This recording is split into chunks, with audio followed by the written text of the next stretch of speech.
why did you choose Guwahati for this? Okay. Firstly, my heartiest congratulations to all Indian citizens and especially to all the air warriors on a very successful completion of the flying display on the eve of 93rd anniversary of the Indian Air Force. And we had chosen Northeast as the region because we have a very large representation of people from this region, and it's a gesture on part of Indian Air Force to connect with the people of Northeast. And for Northeast, Guwahati is the gateway. और इसीलिए हम सब ने मिलके ये जो निर्णय लिया कि गुवाहाटी में हमें वायुसेना का प्रदर्शन करना चाहिए, और इससे हमारा कनेक्शन भी बनेगा ईस्ट के लिए।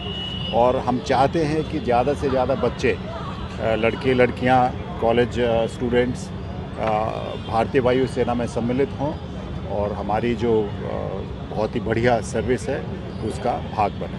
Sir, what is the plan for Northeast India, particularly from Indian Air Force? कोई स्पेसिफिक प्लान हो तो? हमारी स्पेसिफिक प्लान जो है वो हमारे नेशनल ऑब्जेक्टिव के साथ कंबाइंड है, and national security is the first prime importance, and Indian air force is very well geared for undertaking and the preparations and operations in the northeast, and we are fully geared up for all the eventualities. Sir, अभी हाल ही में बात भी हुआ था कि अरुणाचल में भी base बनेगा इंडियन एयर फोर्स की, कितना दूर आगे बढ़ा? अरुणाचल में हमारे बहुत सारे एडवांस लैंडिंग ग्राउंड हैं, 8 ALG हैं हमारे, 8 के 8 पूरे ऑपरेशनल हैं। उनमें दिन में, रात में fighter operations, transport operations, helicopter operations, ये सब चलते रहते हैं। हम समय समय पर वहाँ एक्सरसाइज करते हैं, और इसमें हम जॉइंटमैनशिप की तरफ भी ज़्यादा ध्यान देते हैं आर्मी के साथ मिलके। अभी आपने देखा होगा कुछ दिन पहले हमने एक एक्सरसाइज की थी आर्मी के साथ डिब्रूगढ़ एरिया में, वो बहुत ही सक्सेसफुल रही, और आने वाले हफ्ते 10 दिन में भी हमारी आर्मी के साथ एक बहुत बड़ी एक्सरसाइज चल रही है, और उसमें भी हम पूरा सम्मिलित हैं। तो अरुणाचल प्रदेश में जितने भी हमारे एडवांस लैंडिंग ग्राउंड हैं वो सारे के सारे फुल्ली ऑपरेशनल हैं, डे नाइट ऑपरेशंस के। procurement of Chinese weapons by Bangladesh?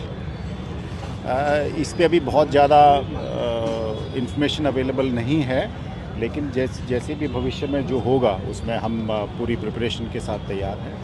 We are prepared for all eventualities and fully geared up. And given the situation that is developing in Bangladesh and China and the strategic importance of Guwahati, do you think that holding this air display here sends out a very strong signal to both the countries? The display is primarily aimed at an event related to 93rd anniversary of the Indian Air Force, and the main objective of the display today was to connect with the people of Northeast, and especially the people in Guwahati, the gateway of Northeast. Thank you very much. Sir,